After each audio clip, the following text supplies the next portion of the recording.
MotoGP at its most unpredictable at the moment as we head into the Grand Prix of the Americas in Austin in Texas.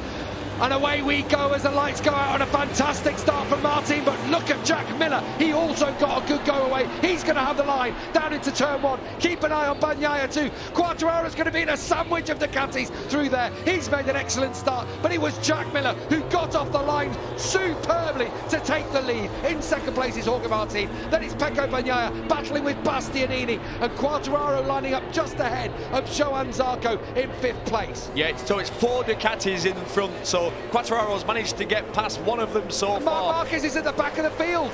He's been sent out wide somewhere. He's right at the very back, isn't he? Was that was him, wasn't it? Yes, it was. Right back there. I didn't see what happened at turn one. We know it's incredibly tight, and we know he was well back, so he's obviously risked a lot, and it's not paid off this time. Here comes Martin on the first lap into turn 19. There's a big bump if you do get offline there, but it just seemed Martin was able to ride past it. Miller coming straight back at turn 20. Miller is going to lead them across the line for the first time, but Martin will get the drive up to the first corner. There is a reason why you want to lead. Everybody I've spoken to, they're talking about the front tyre temperature. If you're in a group, the tyre temperature can go up, and before you know it, you've got no grip. So ideally, you want to lead. Always been good at doing a fast lap time on his own, as we've seen for years. That's a late move on Zarco. He got past Mir in there. Mir saw him and tried to let him go through, but the fact that Zarco was there. Marquez gets bogged down at the start. Right bogged down. It's like he's not activated the start procedure. It's like he's hit the limiter, the pit lane limiter or Let's something. listen to it.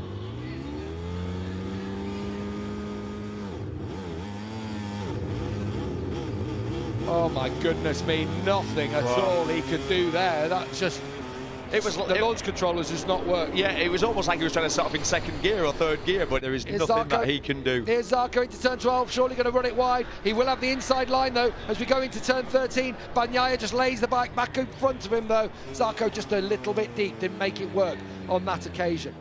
Whoa, whoa, whoa, whoa. I mean, how on earth? Whoa! Well, that was from the start, wasn't it? No. Yeah, I think that was on turn 1 on the first lap where he recovered. No, it wasn't. That's just happened. That just happened. Yeah, okay. Yeah, he does. He's got a lunge at Marc Vignales. It's exactly. He was behind Vignales. Rins is going to come past on the brakes in turn 12. Quartararo's going to try and ride. He's going to get the drive out but to Rins 12. is going to have the inside line into here. And he's going to just let it off and make sure he goes through. He might run a little bit deep. Look, Quartararo, he thought about it, but you've got to pull the bike back so much because it's such a horrible part of the race. Quartararo now. Oh, that was so close.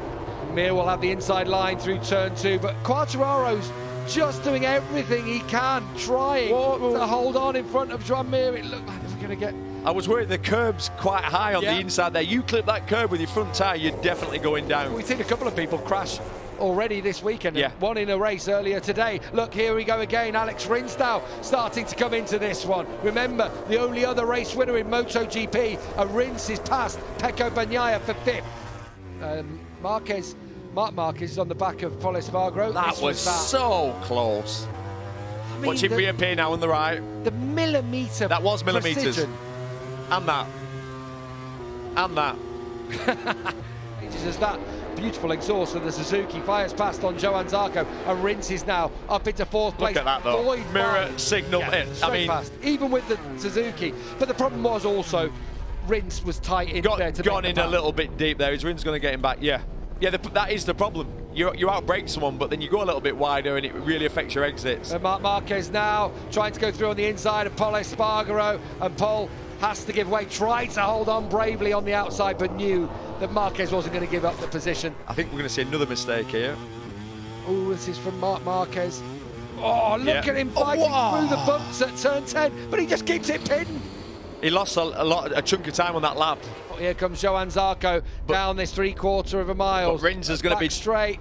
I was going to say Rins is going to be really late on the brakes. Zarco must go wide, and he does. Not by a lot, but enough just to let Rins through, but then, he's through. Oh, Rins has done excellent Tell you what, hasn't he? That was some work for a pass. That pass was probably over about 1.5 miles. Here comes Rins again, his favourite spot on the racetrack to go through at turn 11. As that new Suzuki, the way it punches out the corners, has he got enough to keep Enea Bastianini at bay? Well, Bastianini's going to get past him here, look, but then He's on the wrong side, so Rins should be able to outbrake him. Here we go, down into turn 12, Bastianini pushing hard and looks like he's going to be able to bring it back round in turn 12 ahead of Rins. Has to do it all over again as Marc Marquez gets through now on Aleix Spargro. He was the one actually leading that chasing group. Now Marquez is through here. Work to be done to get onto the back of Quartararo, and then we're going to see fireworks. Well, what's going to be interesting now is the next lap for Marc Marquez. He's got a clear track. Let's see what he can do. This is Marc Marquez, I'll remind you, who hasn't raced the last two, who has no confidence in the front end of his Honda, who's had double vision problems after the Indonesian crash and feels like, yeah, he's just racing this weekend to get back in the groove. The race pace would be. Rins is late again into here. This is going to get tight.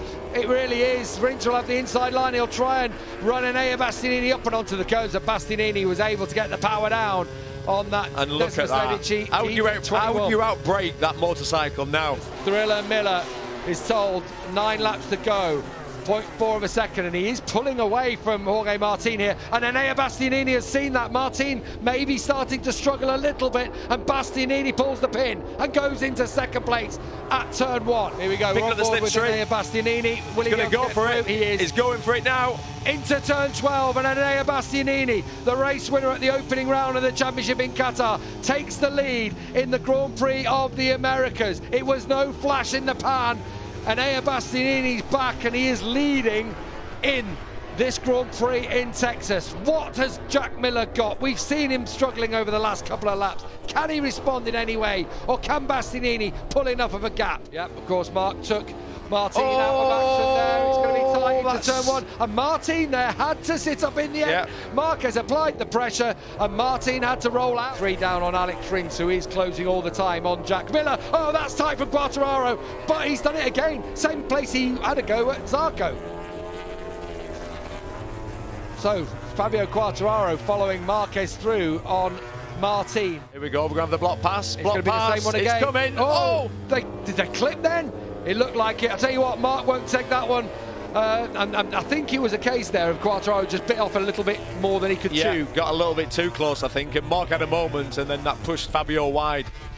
So Marquez back into 6th place. An intriguing battle this. This is like one of those we had in 2019, if you remember, when they scrapped so many times. When Quartararo, of course, was on the Petronas bike. This will be interesting. Yeah, look, that's exactly what happened. Marquez had a moment. Unlucky, actually, for Fabio, which pushed him wider, which then meant it blew the next corner. We're on to the last lap. 3.4 miles left to go for Enea Bastianini around the circuit of the Americas. It'll be the first Ducati win at this venue. Only Honda and the one race for Suzuki have won around here before. Rins has got no contract for next year. He's not secure. But he's had an excellent start to the year. 7th, much 5th, better. 3rd, and now we see one more time. There we go. Quartararo trying it, and Marquez knew it was coming. Yeah. Marquez knew that, expected it, allowed Fabio to make the move. Pulled the old Dovey on him, didn't he? Yeah. Oh, here we go. Alex Rins is going to try and dive through on the inside of Jack Miller. He's made that move so many times in this race. On the final lap, Miller has lost out on 2nd place, but can the power of the Ducati save him? Rins will have the line, and look, he's passed him already. Now he will switch and goes to defensive. the inside. He does the right thing. Jack did that absolutely perfect, but can he get it stopped? And he bring it down to the apex in 12. Yes, he does do so. So Rins will have one more go. I expect it will be at turn 15. Here comes Rins again into 19. Can Miller come back on the inside up towards the final corner? I think Rins may have it done in there. It's going to be Bastianini who wins in the Grand Prix of the Americas. 2nd victory of the season for the Italian. And Alex Rins takes 2nd place, just pipping Jack Miller to that 2nd place on the line. Miller is 3rd.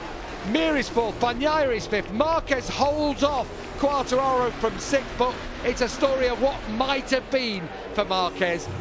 Martin is in 8th, Zarco 9th, and Maverick Vinales rounds out the top 10, but the Beast has done it once more. Enea Bastianini comes into Parc Ferme for a 2nd victory of the season. We've had a 10th podium finisher in Jack Miller of this year so far, but the first rider to take 2 wins. How many people before the start of the year would have said it would have been Enea Bastianini?